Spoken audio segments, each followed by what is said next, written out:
வணக்கம் மக்களே. அப்புறம் நானும் ஒரு சாரீ பிஸ்னஸ் பண்ணலாம்னு நானும் இருக்கேன்னு உங்கள்கிட்ட நான் சொல்லியிருந்தேன். வீடியோலையும் அப்ளை பண்ணியிருந்தேன். அதை நான் கூடிய சீக்கிரம் நானும் பண்ணுவேன். நிறையா பேர் சொல்கிறாங்க, யூடியூப்பில் எல்லாம் பார்த்தீங்கன்னா, இன்ஸ்டாகிராம்லாம் பாருங்கள், இந்த தொழிலை ஆரம்பித்ததே வந்து ஏழைகளுக்கு வந்து ஹெல்ப் பண்ணுறதுக்கு தான் அப்படின்னு சொல்லி 2-3 லேடியை வந்து பேசி போட்டிருக்காங்க. வீடியோ வந்து பேசியிருக்காங்க. அது படத்துலலாம் கூட நடிச்சிருக்கிறாங்க.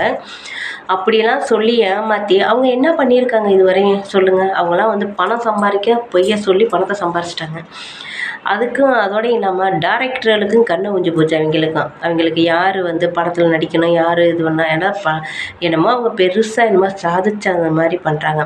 அது ஏன் அப்படி சாதிச்சு என்ன பண்ண போகிறாங்கன்னு தெரியல. ஆனால் என்ன இருக்குது அவங்கள்ட்ட சாதிக்கிறதுக்கு என்ன இருந்துச்சு? நான் அதை தான் கேட்குறேன் மக்களே. என்ன சாதிச்சாங்க அப்படி? என்ன பேச்சு திறமை இருக்கா? வள்ளுவர் பேசுகிறத அவங்க ரிப்பீட் பண்ணி போடுறாங்க. சொந்தமாக ஏதாவது பேசி அவங்க திறமையாக சாதிச்சா சரிங்களா மக்களே? அந்த எதுவும் கிடையாது, எதுவுமே கிடையாது. அப்புறம் எப்படி படத்தில் வாய்ப்பு கொடுத்தாங்கன்னு தெரியல. இப்போ அவ்வளோ இது சம்பாதிக்கிறாங்க, சாரீ பிஸ்னஸ் பண்ணுறாங்க, படத்தில் நடிக்கிறாங்க, சீரியலில் நடிக்கிறாங்க. யாராவது பண்ணியிருக்காங்களா? அப்படி யாராவது பண்ணி உங்களுக்கு வீடியோ வந்திருக்கா? அதெல்லாம் இல்லை. ஊர் மக்களை ஏமாத்துறாங்க. நான் வந்து உதவி பண்ணுறதுக்கு தான் இந்த பிஸ்னஸ் ஸ்டார்ட் பண்ணுறேன், அப்படி சஷ்டி போட்டி அப்படின்னு சொல்லி ஆரம்பிக்கிறாங்க. யாராவது ஒருத்தவங்க ஏதாவது பண்ணியிருக்காங்க. எத்தனையோ ஏழை மக்கள் இருக்காங்க, எவ்வளோ பேர் இருக்காங்க. அவங்களுக்கெல்லாம் பண்ணியிருக்கலாமா? ஏன் பண்ணலை? பண்ண மனசு வராது. அதாவது இருக்கப்பட்டவங்களுக்கு மனசே வராது மக்களே. இல்லாதவங்களுக்கு கண்டிப்பாக மனசு வரும் பண்ணுறதுக்கு.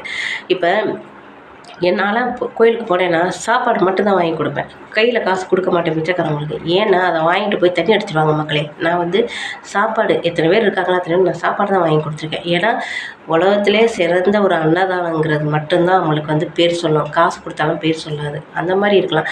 ஒரு நடுத்தரமாக இருக்காங்களா, அவங்களுக்கு ஒரு பாய் வாங்கி கொடுக்கலாம், ஒரு தலாணி வாங்கி கொடுக்கலாம், ஒரு மளிகை ஜாமான் வாங்கி கொடுக்கலாம். அதுனா சாப்பிட்டுட்டு போயிடுவாங்க.